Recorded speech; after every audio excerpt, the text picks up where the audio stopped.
Yan.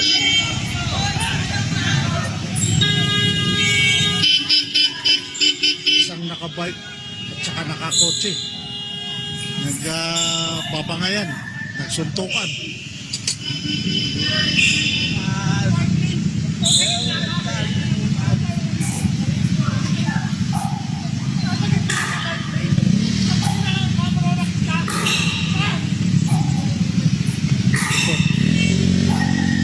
Isang nagbabike at saka nakakotse.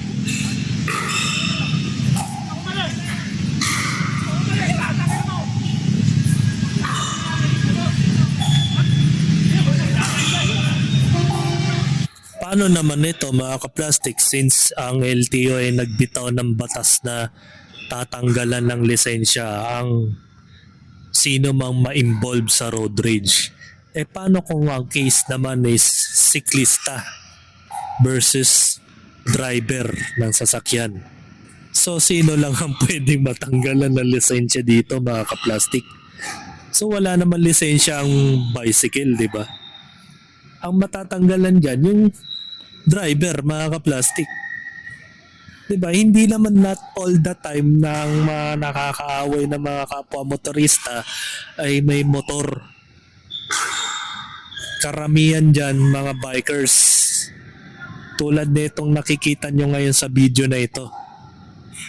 So that means kung halimbawa ay may kasalanan si siklista, matatanggalan mo ba ng lisensya tong taon to? Diba?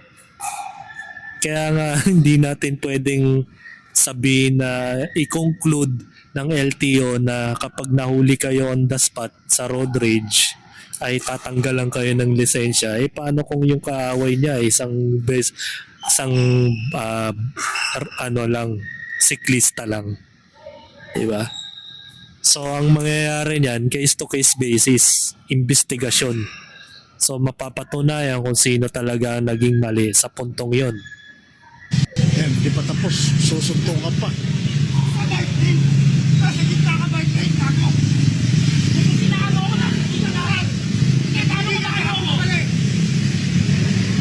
Yan, parang base sa pagkakarinig ko, inaargumento nila na yung driver daw, nasa gitna daw po yung nagbabike o yung siklista.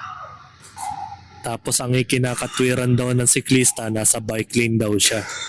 Kaya natural, nagulat daw yung siklista, binusinahan daw siya, kaya siguro napagitna sa kalsada.